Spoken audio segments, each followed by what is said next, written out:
Hi, welcome back to Broken and Brilliant. I'm Carrie O'Toole with Carrie O'Toole Ministries, and I am really excited to invite back Amy Elaine Martinez. Amy Elaine, thank you for coming back again because we had some talks and we didn't have enough time to go through everything we wanted to share. So I'm really excited to have you back again. Well, thank you so much for having me back. It's wonderful to be here. You bet. So we were just talking about what should we talk about? And I think there are so many things. Let's just recap just a little bit. You know, in the last podcast, you shared about some of the broken places in you. Yes. You know, that God has healed up.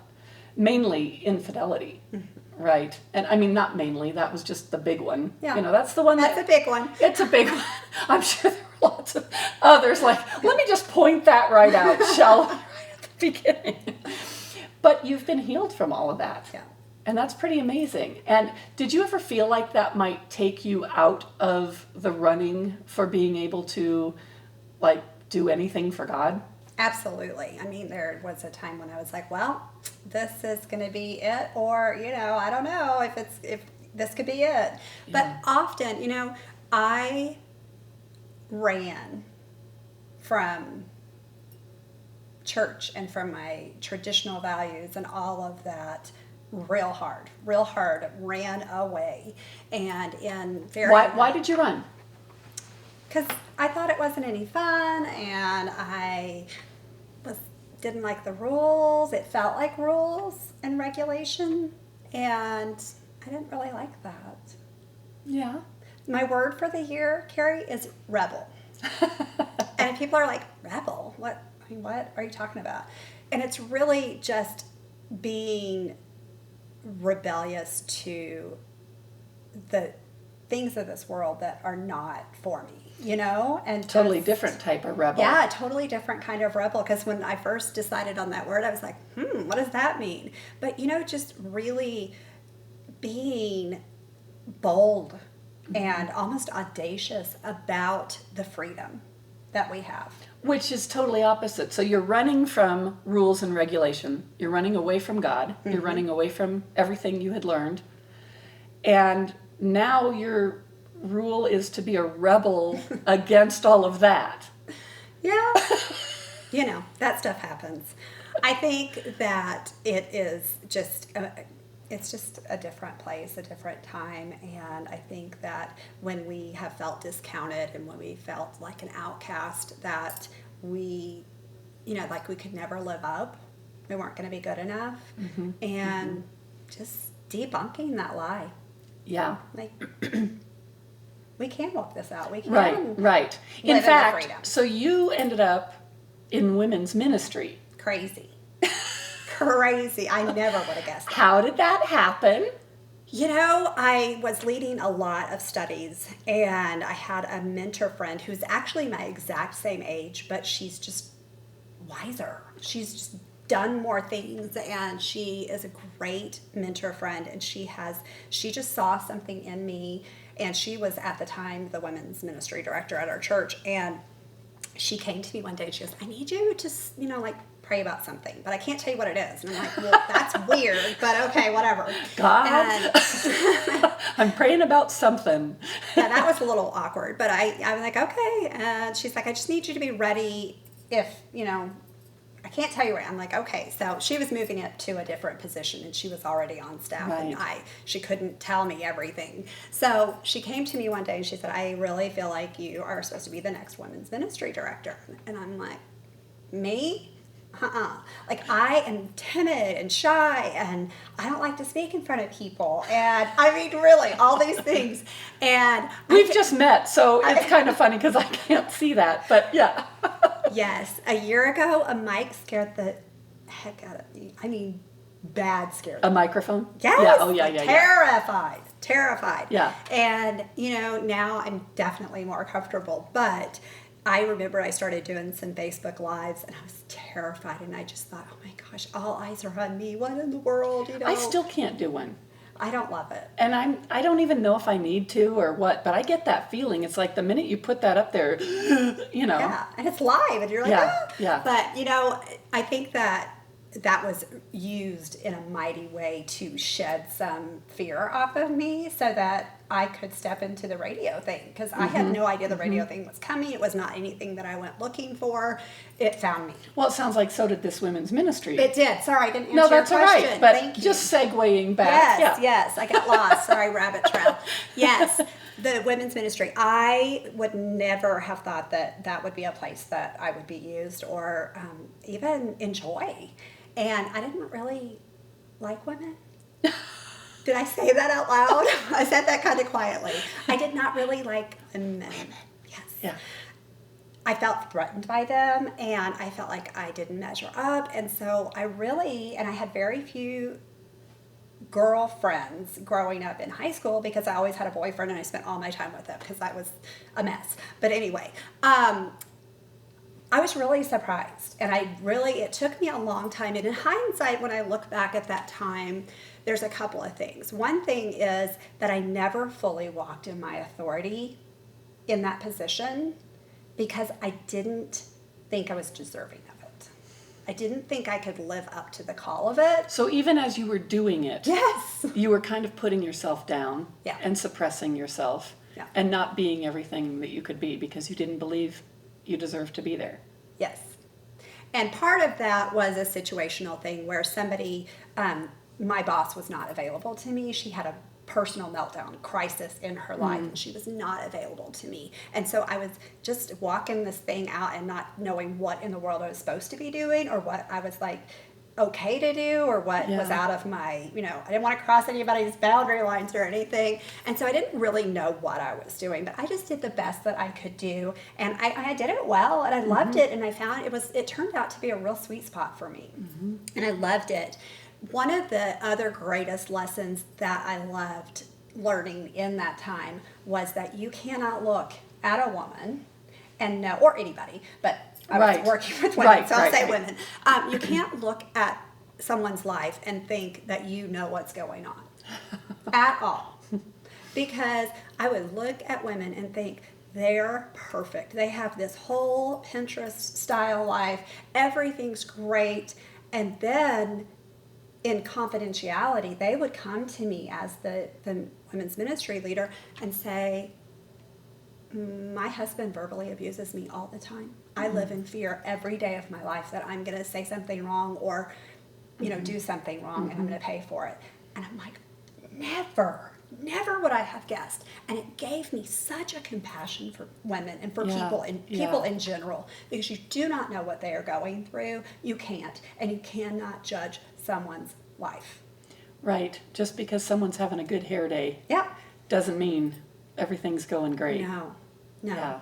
And just having compassion for people because you don't know, and you just have it for everybody. And even, the guy behind you that is really running, right on your behind on the highway, and you're like, what in the world is up? And, just moving over, not letting it faze you, and saying, wow, I wonder what he's going through today. Yeah. It's obviously worse than what I am. He's angry and mad. On the last podcast, we talked a little bit about the difference between what I would call behavior modifying your way through the world and having a heart change. And I think that when you have been through a lot of brokenness yourself, when you have experienced the depths, I would call it, the dark night of the soul, when you don't know whether you're going to make it, when you don't know that you're going to come out of this thing, or that you'll, what your life is going to look like, and then you do.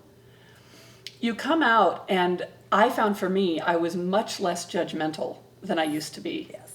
Not saying it's totally gone. I don't know that it will ever be, but it's much less. And things that used to just, like you were talking about on the highway, I used to be the one in the right lane, ramming, Me too. not ramming, but get out of my way and frustrated and everything. And as this change in me started happening, all of a sudden one day I happened to be in the right lane. What was I doing there? I don't know, because that's not where I drove. And somebody came whipping up by me, and I was thinking, dude, what's your issue? Why are you? And I just went, oh, I'm not in the right lane. Yeah. I didn't have to watch your speed, watch your speed, watch your speed. My heart just changed. Something changed in me. Now I'm not totally a right lane driver, You know, I'm definitely not. but I'm not so hostile anymore. Yeah. I'm not so angry all the time anymore. And that gave you that ability to sit with those women. And because you can't sit there when somebody tells you something like that. If there are thoughts in your mind about, why don't you just leave? Or what's wrong with you? Or judgmental kind of thoughts. You have to be in a place where you can hold that. Yeah. With and people. I'm really like facially expressive, and oftentimes people will think I'm angry. I'm like, no, I'm just thinking. You know, my kids are like, what's wrong with you? And I'm like, nothing. I'm just, I think a lot, and it shows on my face. So that's not always a good thing. Yeah, you almost have to kind of pray about your face. let my face accurately reflect. Let me be approachable. Yeah. Oh, wow. That's amazing. So how long did you do women's ministry? I was on staff for about almost 3 years. And that is a whole nother story. I thought I was doing what I was called to do. I finally got to the place where I was like, yeah, this is it. And I quit to homeschool one of my kids. And I was like, I don't even want to homeschool. I was not one of those moms. When I first started having the thoughts, I need to be doing this. Oh my gosh. Did you start wearing denim though after a while, or with homeschooling? Because all the moms, don't they all wear denim? I don't know. I'm just kidding. I homeschooled too, and that was the big joke. Yes. It's like, okay, are you replacing all of your clothes with denim and jumpers? Yeah, and gingham. No. I was not your typical homeschooling mom at all. In fact, I really didn't want to do it, and finally I gave in and found out later that it probably saved my kid's life. Wow. Probably saved his life. Mm. So, and I didn't know it until 3 years in, and he came to us and he just kind of told us what had been going on with him and where he was at and the things. He really needed you, and he needed to not be in that school setting for a bit. Yeah, in a big way. Yeah. Like serious depression, cutting, things like that. Wow. And I had no idea. Wow. No idea. But even while you were homeschooling, so he's around all the time. Yeah. You still didn't know. Didn't know. I don't think it was as bad then because I removed him from the situation that was making it so bad. But yeah, I had no idea. And he came later in 3 years, maybe 3 or 4 years later, and confessed that to us. Just told us, hey, you have no idea how bad this was. And it still affects him. I mean, he still goes to counseling today. Mm-hmm. So yeah, some of these things are lifelong. And I pray that they're not, because I really believe, we talked about in the last podcast that there are times that you maybe have been working on something for a long time, and then suddenly. And I believe in that for that one. Suddenly. Yeah, because, if God can breathe a universe into being, that is nothing. Yeah. But it's hard while you're sitting there watching. Yeah, and I think that as parents, we have to realize that he really loves our kids more than we even do. Yeah. And that doesn't even seem possible, but it's really true. And sometimes the very best thing that we can do is just let them go. Yeah. It's hard, but it's one of the things that is, I think, life-giving to them. And it doesn't seem so at the time, especially when you're like, you can't come home. We had to do that this year and say, nope, you can't come live here. And, my mama heart was like, I can't say these words out loud, but I did. And, it's not the best situation still, but. Well, this program, we call it Broken and Brilliant. And it's not to say broken and then brilliant. Sometimes in the middle of our brokenness, we find some moments of brilliance, and there's still amazing things happening in the midst. And how do you learn to live in that in-between place where all your prayers have not been answered yet? That's a great question. I think that learning to live in that land of in-between is what I call it. And there's this land of in-between where, your life doesn't look like what you think it's going to, or what you planned for it to, or what you had hoped for it to. And I think that I interviewed someone recently on the radio show, and we talked about really being present in the here and now and noticing, just taking notice of the good things and the goodness of God around us in the midst of any circumstances, in the midst of grief or pain or loss or fear or doubt or the unknown or the undiagnosable, you know? You know, one of my best friends, her husband died 2 weeks ago. And we were in each other's weddings. I know their children, our kids grew up together, and it was shocking and stunning. And they had the celebration of his life last Sunday, and she asked me if I would come over in the morning to help them, just in case there were any last minute things or whatever. And I went over and I was just asking her how she was doing that day. And she said, I don't want to do this. I said, I know. And then she said, but this is the day the Lord has made, and I'm going to rejoice and be glad in it. She said, I'm going to go there, and I'm going to be thankful for all of these people who loved my husband and will take the time to come and celebrate his life with us. I'm going to be thankful and grateful for that, and for his life, and for all the years we had, and for our children and our grandchildren. And I just, you know, at first I kind of almost sat there and thought, you know, are you just... Is this real, or are you just saying it? But I watched her over 2 weeks.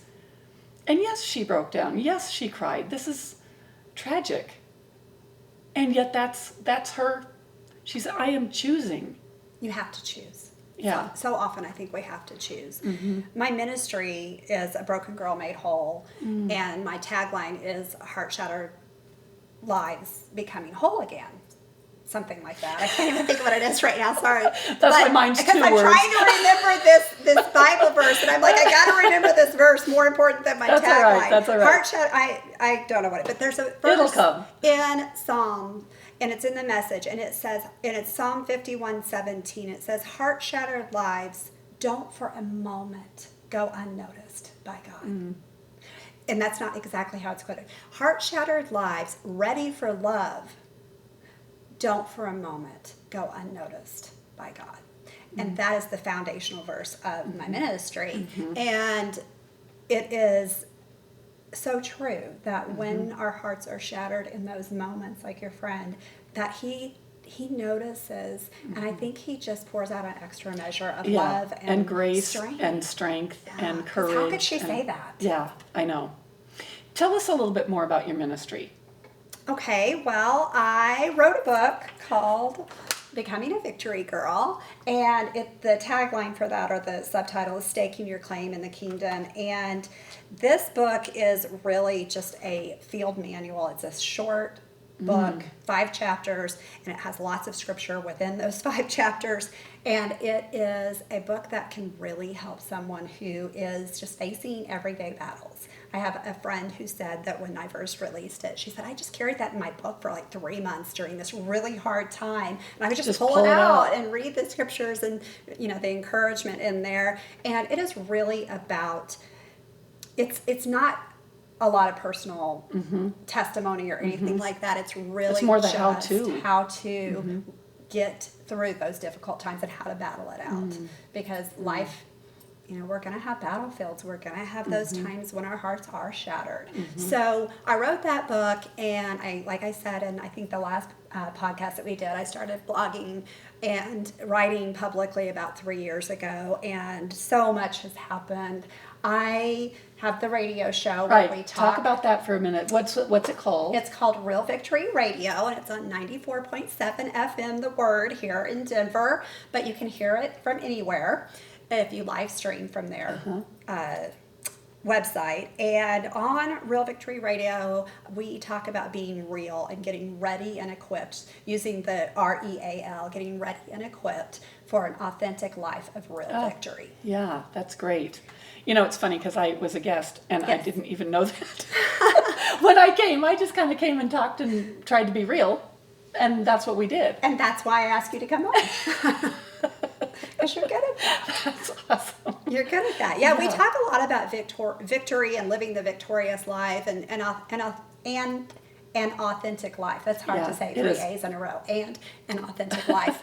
And we talk about being just not living in a defeated mindset, but living Well, in a place that's of pretty victory. rampant these days, is just victimhood and defeated mindset, and it's almost who can be a bigger victim and all of that. And I just so don't want to live that way, because there are things in my life that I thought were going to take me out, and I am so thankful to just be alive and to still be moving and doing what we're doing.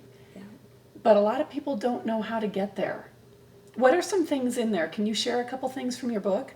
I could share a couple of things, That from would it, be but I might have to awesome. look it up. That's all right. That's all right. You know, one of my favorite quotes in the book, and it seems to be a favorite quote of many people. And when I find it, I will read it to you. But it says that, and it's right We're here. almost there. The weapons that once wounded become the kindling that sets our heart ablaze. And I'm Say like, that again. Say that the again. weapons that once wounded become the kindling that sets our heart ablaze. So the very place that you were wounded, that very thing, we talked on the last podcast about how you felt like you were stupid. Mm-hmm. So that's a wounding, to Yes. feel like you're stupid. But now that's the kindling. How does that work? Well, God showed me this amazing picture in Psalm 76, 1-3 in the Passion Translation. It says, I love that. I just got that translation. it's so good. Yeah, Passion The Translation. Passion Yeah. Translation. Yeah. Looks like this. Get that. God is well known in the land. He is famous, making his home living here on Mount Zion. That's where he smashes every weapon of war that comes against him. That's where he uses the broken arrows as kindling for his mighty bonfire. That's Oh, Psalm wow. 76. And he gave me this picture of, after we've been through this battle, there's all these arrows and all the, the grenades, if you want to really get into battle talk, there's all these things, wounding and all that's That were out launched on, at you. Yes. And all that's out on the battlefield, and he scoops it up and makes this big bonfire, and he sets it on fire. And not only does he, give us physical warmth and comfort from that, we could use it to, in literal senses, you could use that fire to cook or to get the nourishment that you need. And we're thinking about these in spiritual terms, but really thinking about them, even practically.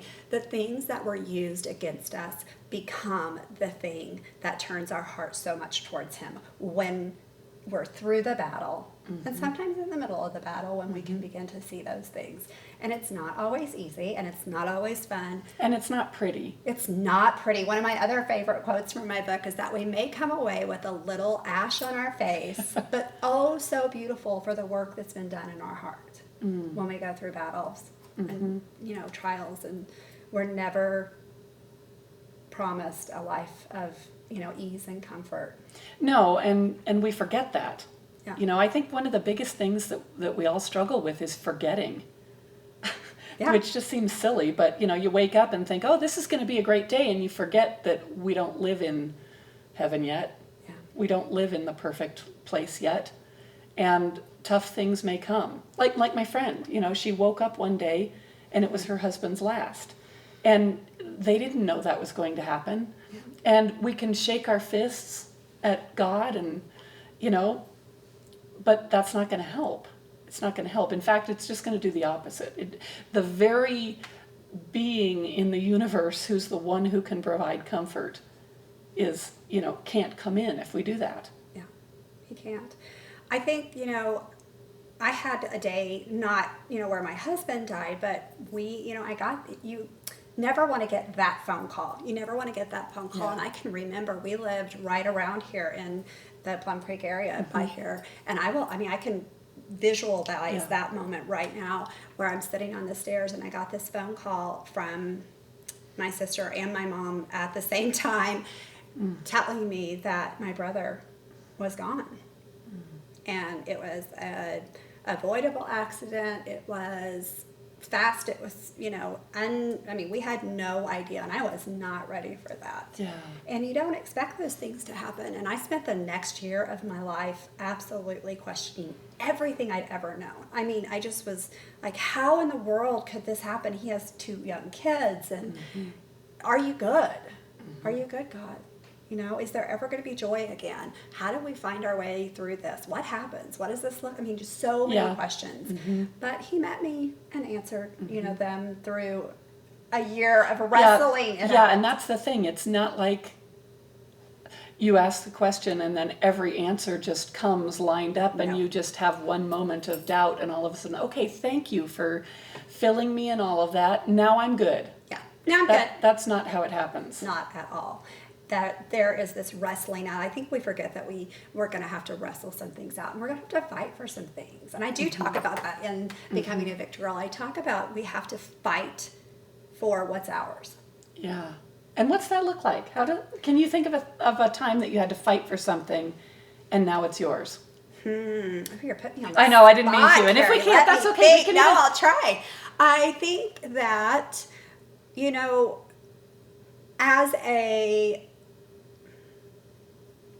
I can't. Okay, I can't that's think all of right. anything. That's I'm all so right. sorry. That's all right. I'm just thinking that you're right, though that happens, and sometimes we don't realize it till we're on the other side, But I think what happens sometimes for me is something really good is happening, and then the arrows start coming, and I can forget. Oh, it's because of this. And I can go into this kind of, what is going on? Why is life so hard? Get into that complaining, all of that. And then, thank you, God, he typically gives me, remember, you're in a battle. You're taking some new ground. That's why, just keep fighting. I've already given it to you. Just fight for it. Yes. And I do think that's absolutely true, and that is a lot of what I talk about is territory in this book. And I do think that I can think of some ideas now that we are talking about it some more. But sorry for putting you on the spot. No, that's okay. That happens, and that's the beauty of having these kind of conversations that we can fill in each other's gaps and then go, oh, I do know. Now I know. Now I know. I think that even in this place that I'm at right now in ministry, I am having to fight the battle of, do I belong here? Is there room for all of us? That comparison thing, or is there any point to all of this? And I know that there's territory out there for me. I wrote about it, and that's one of the things that I know that when you write about something, you have to live it out. And those things come back up. Even if you've already done them, they come back up. I don't know if it's to help us write better or... Well, and you find yourself teaching yourself. Yes. Do you ever read your own book and go, man, that's good? Yeah. Where did that come from? That's good. Woo, preach it, sister. And you wrote it. Yeah, I have done that. I'm writing a book right now that I'm hoping to get traditionally published. And I've gone back and read it again and again and again in different parts. And I'm like... When I'm questioning, is there any real need for this book? Yeah. Is it a book that's going to really minister to someone? Yes. And I read it and I go, wow, this is really powerful. You did that, and it's not my words, but it's the lesson that's in the words. Well, and I hope my words are good too. No, and I'm speaking to you as well as to myself because I'm doing the same thing, and I have the same fears, I have the same questioning, the same doubt, and I just want to say to you, yes, of course there is space because everybody speaks things just a little bit differently. Everybody's story is a little bit different. The way that your words come out is a little bit different. Your perception of a situation is a little bit different, and it's going to impact people a little bit differently than, I'm writing one on grief and healing, and I'm like, how many more books can there be on that? It's the same thing, my take is a little different. And so yes, write your book, finish it up, the world needs it. And Solomon tells us that there's nothing new under the sun. And there's not. It is the same situation with a different set of circumstances and different faces. Right. Spoken a little bit differently with a different personality and all of that. And it just keeps repeating. Absolutely. But there's more to learn. Absolutely. So I do think. Well, thank you for your encouragement. Oh, you're so welcome. And I want you to be able to tell people before we leave where they can find you. So go ahead and do that real quick. You can find me on Real Victory Radio on 94.7 FM The Word on Saturdays at 6 a.m. and 4 p.m. And then if you go to my website at amyelaine.com, you can find my interview with Carrie because it was really good. We had a great conversation, so you can look that one up. And then maybe there's some other, I interview a lot of authors and just there's some really good stories. Everybody has good stories. Yeah, we do a section called use your voice, tell your story. And I've had a couple of people come in that have really dynamic stories, and they're powerful and they're hope filled, because we don't stay on the story. We try to get past, because we only have 26 minutes. So we have to get to the hope side, is what I call it. Let's get to the hope side. Let's get to the hope side where we can give someone something to hang on to. Yeah. Well, and that's what I hope we've done here in the last two podcasts as well. So contact Amy Elaine if you're interested to hear more. Check out her website. And I just want to thank you again for being my guest and for sharing your story and being authentically who you are.